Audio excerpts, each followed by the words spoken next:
जय श्री राधे। मैं आचार्य प्रशांत कौशल आज आपके समक्ष पुनः उपस्थित हूँ। इससे पहले हमने मारक स्थानों के बारे में जाना था कि मारक स्थान कौन कौन से होते हैं एवं प्रबल मारक स्थान कौन कौन से होते हैं। जैसा कि मैंने पहले बताया था कि द्वितीय एवं द्वादश स्थान एवं व्ययेश यानी द्वादशेश को भी मारक स्थान माना है। इनमें से सप्तम भाव प्रबल, उससे कम द्वितीय, उससे कम द्वादशेश मारक स्थान होते हैं। आज हम इसी क्रम को आगे बढ़ा के 24वें श्लोक की आदि अर्धावली एवं 25वें श्लोक को आज हम समझते हैं, जिसमें मारक ग्रह का निर्णय किया गया है। सबसे पहले श्लोक है तदिषुतस्तत्र गताः पापिनस्तेन संयुताः तेषां दशा विपाकेषु संभवे निधनं नृणाम् तेषां संभवे साक्षात् व्ययाधीश दशास्वपि।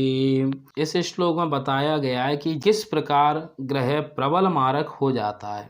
इसे हम आज समझते हैं कि द्वितीय स्थान के स्वामी एवं सप्तम स्थान के स्वामी की दशा अंतरदशा में जातक की मृत्यु होती है, या फिर पहले बताया जा चुका है कि गुरु एवं शुक्र यदि सप्तम भाव के स्वामी होते हैं और यदि वो उसमें स्थित होते हैं तो प्रबल मारक माना गया है गुरु और शुक्र को। इसीलिए यदि गुरु और शुक्र मारक हैं तो उनकी भी दशा अंतरदशा में जातक की मृत्यु संभव होती है। फिर इसके बाद में बताया गया है कि मारक स्थान में स्थित यदि कोई ग्रह है तो उसकी दशा अंतरदशा में मृत्यु होती है, या फिर पापी ग्रहों से युक्त मार्केशों की, क्योंकि एक ग्रह मार्केश तो होता नहीं है, 3 ग्रहों को यहाँ पे मार्केश बताया गया है। द्वितीय भाव का स्वामी, द्वादश भाव का स्वामी, सप्तम भाव का स्वामी।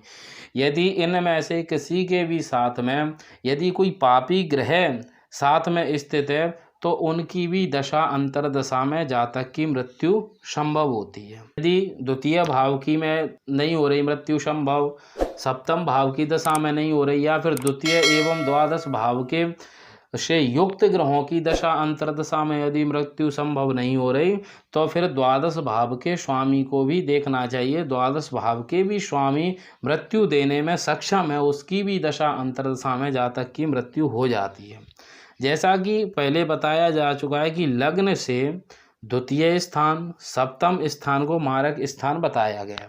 मार्केश का तात्पर्य मारक स्थान का स्वामी। जैसा कि पहले बताया जा चुका है कि यदि गुरु एवं शुक्र केंद्र में स्थित होते हैं या इनकी केंद्र में राशि पड़ती है तो इन्हें केंद्राधिपत्य दोष लग जाता है, एवं यदि सप्तम भाव में राशि पड़ती है तो इन्हें प्रबल मारकत्व प्राप्त हो जाता है। इसका एक कारण भी है। इन दोनों का ही ग्रहण क्यों किया है इसे मैं आपको विस्तार से समझाता हूँ। इसे मैं आपको उदाहरण से समझाता हूँ कि क्यों गुरु के साथ में शुक्र को और शुक्र के साथ में गुरु को हर बार लिया जाता है। सबसे पहले आप देखें मेष लग्न की कुंडली।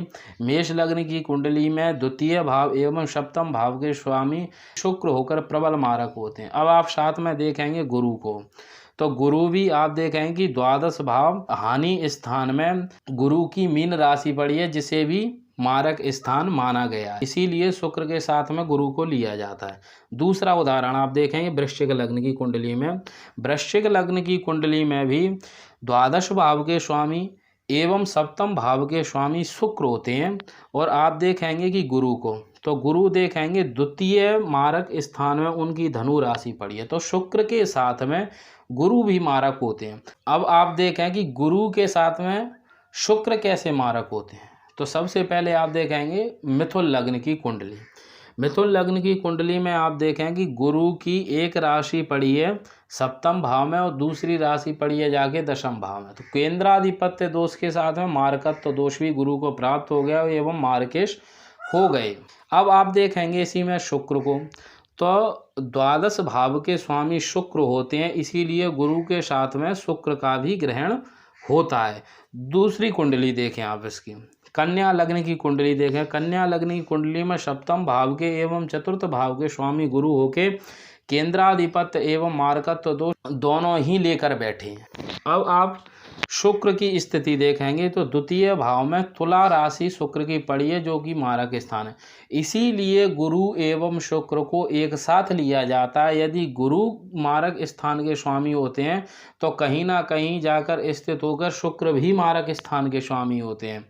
और यदि शुक्र मारक स्थान के स्वामी होते हैं तो गुरु भी साथ में मारक स्थान के स्वामी अवश्य होते हैं। इसीलिए गुरु एवं शुक्र के ग्रहण साथ में एक साथ किया गया है। यदि ये द्वितीय भाव और सप्तम भाव में ही जाकर स्थित हो जाएंगे तो इन्हें प्रबल मारक माना जाएगा। अब इसके साथ एक बात और स्पष्ट कर दूं मैं कि द्वितीय भाव का स्वामी एवं सप्तम भाव का स्वामी गुरु और शुक्र के अलावा कोई भी ग्रह हो उसे मारक माना जाएगा, लेकिन केवल अंतर इतना है कि गुरु एवं शुक्र को उन ग्रहों की अपेक्षा प्रबल मारक माना जाएगा। अन्यथा मारक सभी ग्रह होंगे, लेकिन केवल गुरु एवं शुक्र उनकी अपेक्षा कुछ अधिक एवं प्रबल मारक माने जाएंगे। पहले भी बताया जा चुका है कि गुरु और शुक्र के अलावा यदि बुध की राशि पड़ती है, जैसे आप देखेंगे कि धनु एवं मीन लग्न में बुध की भी राशियां सप्तम भाव में पड़ती हैं, लेकिन गुरु और शुक्र की अपेक्षा बुध को कम मार्गत्व प्राप्त होता है। और चंद्रमा की भी राशि पड़ती है मकर लग्न में। मकर लग्न में चंद्रमा सप्तम भाव के स्वामी होते हैं, तो गुरु और शुक्र की अपेक्षा बुध को कम मारक दोष लगता है और बुध की अपेक्षा चंद्रमा को कम मारकत्व दोष लगता है। अब इसके बाद जो इसमें बताया गया है उसे समझें कि यदि द्वितीय या द्वादशेश कोई भी ग्रह हो वो मारक होता है, और गुरु या शुक्र यदि मारक है तो वो तो प्रबल मारक होते ही हैं। अब इनके अलावा भी अन्य ग्रह होते हैं जो जातक को मृत्यु एवं कष्ट देने में सक्षम होते हैं। वो कौन कौन से ग्रह होते हैं उन्हें समझें। जो ग्रह द्वितीय भाव के स्वामी से या फिर सप्तम भाव के स्वामी से यदि संबंध बनाता है वह ग्रह भी, और वो स्वाभाविक रूप से पापी ग्रह हो। पापी ग्रह से तात्पर्य मंगल से, शनि से, राहु से एवं पापयुक्त बुध से। यहाँ पर तृष्णाएं का ग्रहण नहीं किया गया। एवं वो भी किस स्थिति में जातक को अनिष्ट करेगा, जब वो नीच हो, अस्त हो, शत्रु क्षेत्री आदि में स्थित हो, और संबंध भी कौन सा हो, चतुर्विध संबंध का यहाँ पर ग्रहण नहीं किया। संबंध केवल सहावस्थान संबंध का ग्रहण किया है। जो एकत्र स्थिति यानी जो एक साथ स्थित ग्रह होता है वही जातक को मृत्यु देने में सक्षम होता है। तो स्पष्ट बात यही है कि द्वितीय एवं द्वादश के स्वामी के साथ यदि कोई पापी ग्रह संबंध करता है और वो पापी ग्रह संबंध करता है तो उसकी भी दशा अंतर्दशा में जातक की मृत्यु आदि तुल्य कष्ट जातक को देता है। अब यदि इसमें भी संभव ना हो तो फिर जैसा कि पहले बताया जा चुका है कि द्वादश स्थान के स्वामी को भी देखना चाहिए। द्वादश स्थान के स्वामी की दशा अंतर्दशा में जातक को मृत्यु आदि की प्राप्ति, मरण आदि संभव होता है। इससे आगे जो बताया गया है आयु की वृद्धि के बारे में बताया गया है, आयु क्षीण करने के योगों के बारे में बताया गया, उन्हें मैं आगामी वीडियो में आपको बताऊंगा। तो आज के लिए इतना ही। जय श्री राम।